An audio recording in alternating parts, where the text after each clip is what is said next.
नमस्कार, आप देख रहे हैं पहाड़ टीवी और मैं हूं नवल खान। चलिए बुलेटिन की शुरुआत करते हैं, लेकिन उससे पहले एक नजर हेडलाइन। मैदानों में खिली धूप, पहाड़ी इलाकों में अभी भी ओलावृष्टि का येलो अलर्ट जारी, मौसम विभाग ने दी चेतावनी। आज खुला केदारनाथ के लिए हेली बुकिंग सेवा का काउंटर, 13 मई के लिए करा सकते हैं बुकिंग। भारत चीन सीमा पर टूटा ग्लेशियर, सड़क मार्ग हुआ अवरुद्ध, 7 गांवों का संपर्क भी टूटा।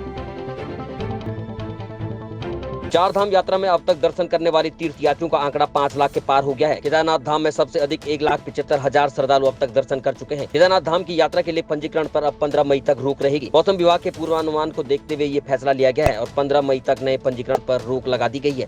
लेकिन जो यात्री पहले पंजीकरण कर चुके हैं वो यात्रा कर सकेंगे। वहीं केदारनाथ हेली सेवा के टिकटों की बुकिंग अब प्रतिदिन के आधार पर की जा रही है और यात्री आज से 13 मई की यात्रा के लिए टिकटों की बुकिंग करा सकते हैं। मौसम खुलने के बाद गंगोत्री और यमुनोत्री में यात्रियों में बढ़ोतरी देखने को मिल रही है। वहीं गंगोत्री धाम में सुंदर मौसम और खूबसूरत वादियों का दीदार कर रहे यात्री गंगोत्री धाम में चहल पहल बनी हुई है। आपको बता दें कि अब तक गंगोत्री धाम में 14 दिन के अंतराल में 97,737 यात्रियों ने मां गंगा के दर्शन कर लिए हैं। वहीं यमुनोत्री धाम में 85,000 से ज्यादा यात्रियों ने मां यमुना के दर्शन किए हैं। बड़ा आनंद आया गंगोत्री धाम में आकर के। यहाँ की सुविधा बड़ी अच्छी, वातावरण बड़ा अच्छा, मौसम तो बहुत ही अच्छा है।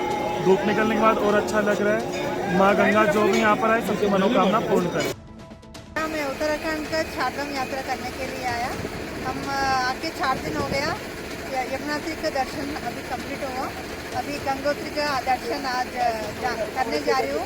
इधर 100 आश्रम है, प्लेसेस, किधर भी देखे तो भी मन खुश हो जा रही। हम बहुत प्रसन्न हो गया। Thank you. पिछले एक सप्ताह से लगातार मौसम खराब होने के चलते केदारनाथ यात्रा पर बड़ा असर पड़ रहा है। सरकार ने मौसम खराब होने से आ रही दिक्कतों के चलते यात्रा को सीमित रखा हुआ है। ऐसे में केदारनाथ धाम और सभी पड़ावों पर व्यवसायियों को खासा नुकसान उठाना पड़ रहा है। केदारनाथ धाम में विभिन्न प्रकार के व्यवसाय कर रहे व्यापारियों ने सरकार से मांग की कि धाम में अब मौसम ठीक है, ऐसे में श्रद्धालुओं की संख्या को सीमित न किया जाए। उन्होंने कहा कि धाम में श्रद्धालुओं के ठहरने की पर्याप्त व्यवस्था है और सभी व्यवसायी श्रद्धालुओं की सेवा के लिए तत्पर है। उन्होंने कहा कि लाखों रुपए खर्च करके उनके टेंट लगाए गए हैं, लेकिन वो अक्सर खाली पड़े हुए हैं। नमस्कार दोस्तों, जय श्री केदार। आपने देखा होगा लगातार 4-5 दिनों से ग्लेशियर टूटने के कारण यहाँ पे घोड़े खच्चर वाले हो गए, चाहे दुकान वाले हो गए, चाहे टेंट वाले हो गए, सभी के रोजगार पर असर पड़ रहा था। आज ग्लेशियर खोलने का कारण घोड़े आ रहे हैं, सभी में खुशी है। और सरकार से भी हमारे निवेदन है कि अब यात्रा पे रोक ना लगे, क्योंकि घोड़ा पड़ाव से और केदारनाथ तक कम से कम 25 से 30 हज़ार लोगों की रहने की व्यवस्था है।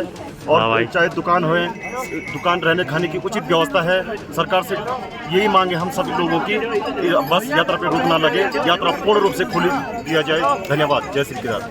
जय श्री केदार। खबर रामनगर से है, जहां साहित्य अकादमी प्राप्त कुमाऊनी साहित्यकार स्वर्गीय मथुरा दत्त मठपाल की दूसरी पुण्यतिथि के अवसर पर 4 दिवसीय कार्यक्रम के तहत उनकी कविताओं की संगीतमयी प्रस्तुति के साथ हमारी दूध बोली हमार पछाण विषय पर एक संगोष्ठी का आयोजन किया गया। रंगकर्मी मानसी रावत की टीम द्वारा उनकी कविताओं की संगीतमयी प्रस्तुति दी गई। उत्तराखंड की आंचलिक भाषा के विकास में उनके द्वारा किए गए योगदान को कभी भुलाया नहीं जा सकता। शायद यही कारण है कि मथुरा दत्त मठपाल को साहित्य अकादमी का पहली बार कुमाऊनी भाषा को राष्ट्रीय स्तर पर मान्यता देते हुए भाषा सम्मान के लिए चुना गया।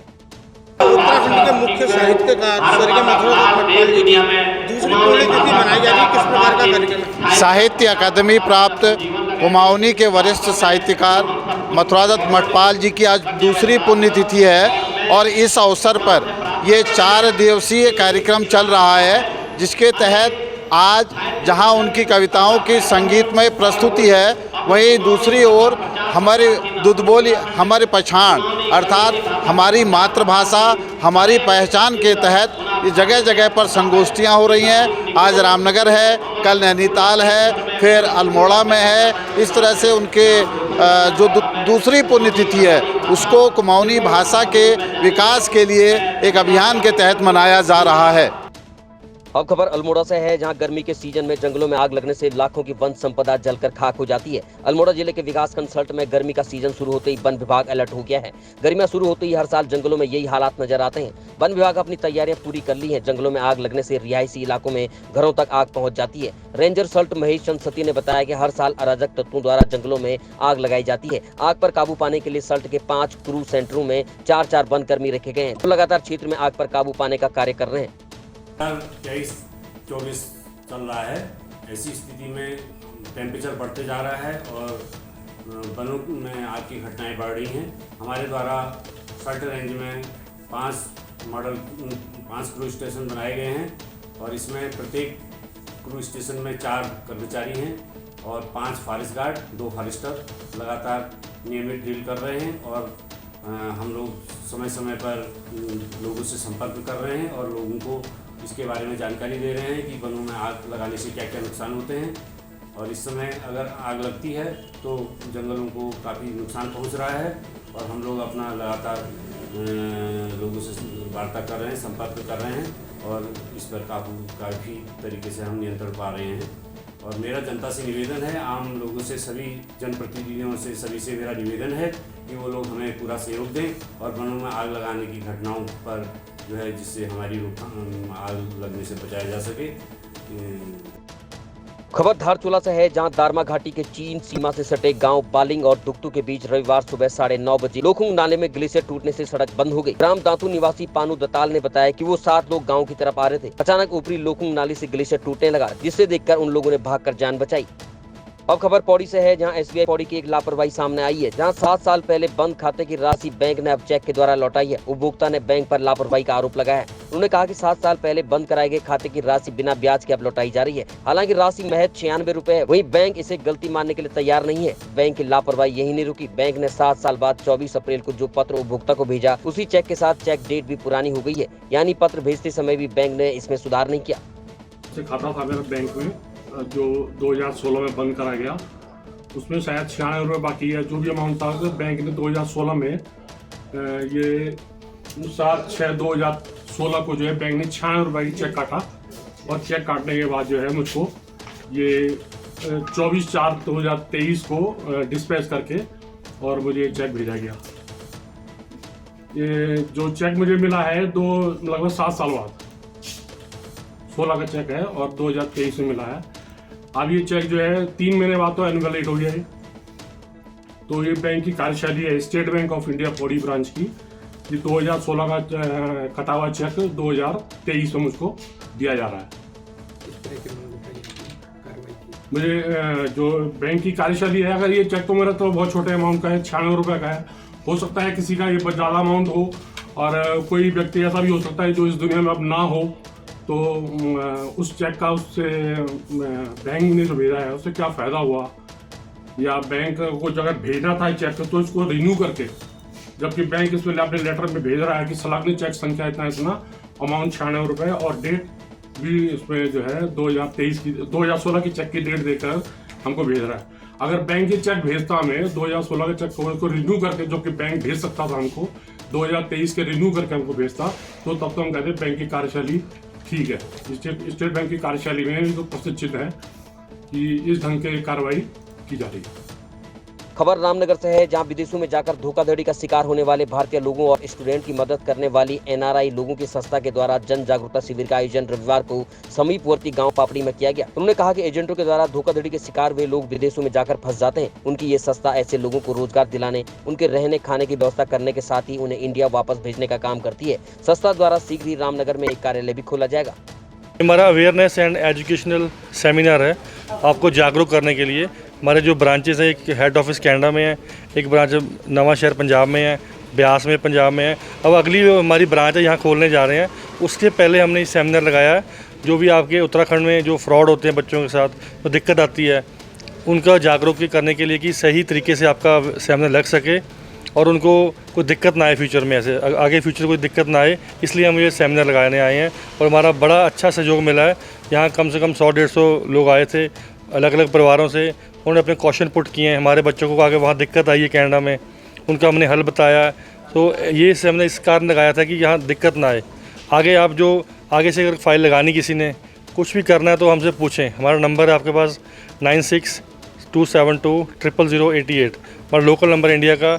और अगर कनाडा का नंबर है हमारे पास +1647 706 0737। आप किसी भी टाइम 24/7 आप हमें इंडिया में, कनाडा में बात कर सकते हैं। आपके बच्चों को कनाडा में कोई दिक्कत है, हमारी टीम से बात करें। अगर इंडिया में कोई सलाह लेनी है, आपने कुछ भी पूछना है, आप हम पूछ सकते हैं। आप कहीं फ़ाइल लगा रहे हैं, उसके बारे में पूछ सकते हैं कि आपको दिक्कत ना आए। उसके रिगार्डिंग ये सेमिनार था और बड़ा सक्सेसफुल रहा है। हमें बड़ी पॉजिटिव एनर्जी मिली यहाँ से कि हमारा, वैसे बताऊँगा हमारा दिल नहीं कर रहा यहाँ से जाने को, इतना अच्छा मन लगा है और इतने अच्छे हमारे अंकल जी हैं यहाँ पे, सारे परिवार मिले हैं, तो हमें मोटिवेशनल मिली है। आगे हम यहाँ फ्यूचर में ऑफिस भी खोलने जा रहे हैं, हमारे अभी टाई अप्स भी हुए हैं यहाँ पे, तो लोग हैं यहाँ पे एजेंट्स हैं, हमें मिले यहाँ के, सो बड़ी अच्छी एनर्जी मिली हमें। सो मैं आपको गुजारिश है आपके माध्यम से कहना चाहता हूँ कि कहीं भी किसी को फ्रॉड होता है, कोई प्रॉब्लम आती है, हमारी टीम से जुड़ें, हमारे साथ बात करें, सो उसकी हम पूरी हेल्प करेंगे। पर्यटन नगरी पौड़ी के भूम्याल देव कंडोलिया मंदिर का वार्षिक पूजन और भंडारे का आयोजन इस साल 2 जून से 4 जून तक आयोजित किया जाएगा, जिसको लेकर भंडारा समिति ने मंदिर प्रांगण में एक बैठक का आयोजन किया। वहीं निकासी द्वार से लेकर मंदिर तक टीन सेट का निर्माण स्थानीय व्यापारी शिवचरण गुलाटी द्वारा किया जाएगा। निर्णय लिया गया कि वार्षिक पूजन और भंडारे को लेकर तैयारी और जिम्मेदारियां सौंपने के लिए 14 मई को दोबारा से बैठक का आयोजन किया जाएगा। उसकी तरह इस वर्ष भी कंडोलिया हमारा मंदिर है पौराणिक, इसका भंडारे का आयोजन किया जा रहा है और इसमें जो तिथि, आज की जो मीटिंग थी वो तिथि निकाली गई पूजन की, झंडा लगाने की एवं जागरण वगैरह और साथ में भंडारे की, तो 2 जून, 3 जून और 4 जून को ये कार्यक्रम आयोजित किया जाएगा। और साथ ही जो आज इसमें वहाँ पर जो प्रस्ताव निकाले गए, जो हमारा जहाँ पे भंडारा का बनाया जाता है, जहाँ पे किचन है, तो वहाँ पे टीन सेट का जो निर्माण है वो भी इस दौरान कर दिया जाएगा। और साथ ही जो निकासी है मंदिर के दूसरी तरफ से निकासी, उस पर भी हमारे शहर के निवासी हैं और व्यापार संघ के संरक्षक भी हैं, अच्छे गणमान्य व्यक्ति हैं, ये शिवचरण गुलाटी जी के द्वारा उसके ऊपर जो रास्ता है, रास्ते के ऊपर जो टीन सेट का निर्माण करवाया जाएगा। खबर चंपावत के लोहाघाट से है, जहां उत्तराखंड में बाहर से आकर निवास और कारोबार करने वाले बाहरी व्यक्तियों की पहचान के लिए चंपावत पुलिस के द्वारा इन दिनों चंपावत जिले में सत्यापन अभियान चलाया जा रहा है। चौकी प्रभारी कुंदन सिंह बोरा ने बताया कि पुलिस के द्वारा नेपाल राष्ट्र के श्रमिकों के अलावा बिहार, यूपी और अन्य प्रदेशों के रहने वाले लोगों का सत्यापन किया जा रहा है। इस दौरान बिना सत्यापन के क्षेत्र में रहने वाले 5 लोगों के चालान भी काटे गए हैं। साथ ही उन्होंने क्षेत्र के सभी भवन मालिकों और दुकान स्वामियों से अपील करते हुए कहा कि अपने भवन में रहने वाले बाहरी प्रदेश के लोगों की सूचना अपने नजदीकी थाने में दे दें।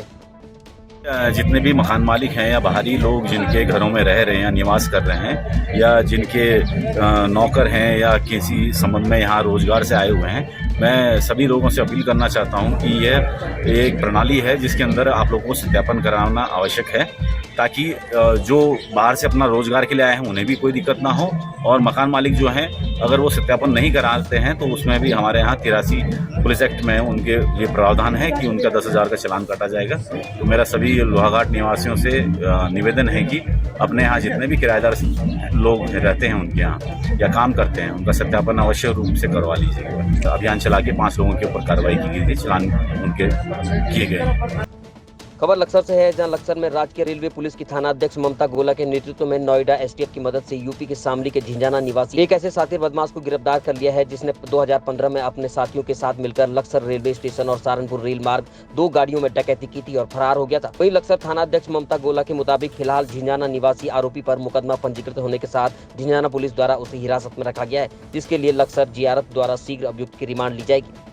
कि हमारे यहाँ का 50,000 का इनामी था नंदू, जो कि बावरिया गैंग का मेंबर है, और 2015 में चलती ट्रेन में एक डकैती हुई थी। उसके बाद दूसरी डकैती भी सेम ईयर पड़ी थी, जो कि लक्सर थाना क्षेत्रांतर्गत हुई थी। तो लगातार इसको हम लोग तलाश कर रहे थे, तब से ये वांछित चल रहा था। पूर्व में 10,000 का इनामी बदमाश था नंदू। उसके बाद इस पर अभी पिछले कुछ दिनों पहले ही हम लोगों ने डीआईजी रेलवेज मैम से रिक्वेस्ट करके 50,000 का इनामी ये घोषित हो गया था। हम लोग अभियान चला रहे थे जो इनामी पकड़ने के हैं। उस दौरान हमारी टीम गई हुई थी और नोएडा एसटीएफ को मुखबिर की सूचना थी झिंझाना में, क्योंकि इसके ऊपर मर्डर का मुकदमा कायम है, तो वो लोग भी ढूंढ रहे थे। तो तीनों टीमों का एक कोइंसिडेंस ऐसा हुआ कि मिलना हुआ और इसका अरेस्ट होना हुआ। तीनों टीमों द्वारा संयुक्त रूप से इसको अरेस्ट किया। खबर रानीखेत से है, जहां रानीखेत कैंट के सिविल क्षेत्र को नगर पालिका क्षेत्र में शामिल करने की मांग को लेकर रानीखेत विकास संघर्ष समिति का धरना 52वें दिन भी जारी रहा। आंदोलनकारियों ने मांग को लेकर जोरदार नारेबाजी की। उन्होंने कहा कि आंदोलन को 2 महीने पूरे होने के बावजूद शासन प्रशासन आंदोलन की कोई सुध नहीं ले रहा है। आंदोलन को मजबूती प्रदान करने के लिए आम नागरिकों को भी एकजुटता के साथ सहयोग करने की अपील की गई है।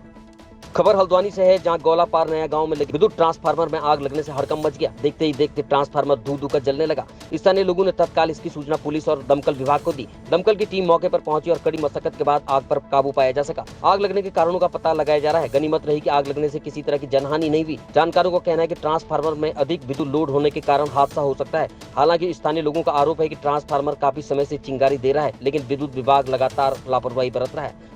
अल्मोड़ा जिले के मासी के ऐतिहासिक और सांस्कृतिक व्यापारिक मेले का आगाज रंगारंग सांस्कृतिक कार्यक्रम के साथ हुआ। सल्ट के मेलार्थियों का जत्था ढोल नगाड़ों और पारंपरिक निशानों के साथ मासी पहुंचा। मेले का विधिवत शुभारंभ सल्ट विधायक महेश जीना और द्वारहाट विधायक मदन सिंह बिष्ट ने किया। मासी में आयोजित होने वाला सोमनाथ मेला वैशाख महीने के अंतिम सोमवार से शुरू होता है। सल्ट विधायक महेश जीना को घोड़े में बिठाकर मेला स्थल पर ले जाया गया। मेले में विभिन्न सांस्कृतिक कार्यक्रमों का आयोजन किया गया। खबर रानीखेत से है, जहां रानीखेत जिले में महिला कांग्रेस टीम का गठन किया गया है। कांग्रेस कार्यकर्ताओं की बैठक। महिला कांग्रेस रानीखेत जिला अध्यक्ष गीता पवार ने जिले में अपनी नई टीम की घोषणा की। 9 मनोनीत पदाधिकारियों ने पार्टी को मजबूती प्रदान करते हुए अधिक से अधिक मातृशक्ति को जोड़ने का संकल्प लिया। इस मौके पर महिला कांग्रेस कार्यकर्ताओं ने बजरंग दल की शुद्ध बुद्धि के लिए हनुमान चालीसा का पाठ भी किया। अभी तक की खबरों में इतना ही। आगे की खबरों के लिए देखते रहिए पहाड़ टीवी। तब तक के लिए नमस्कार।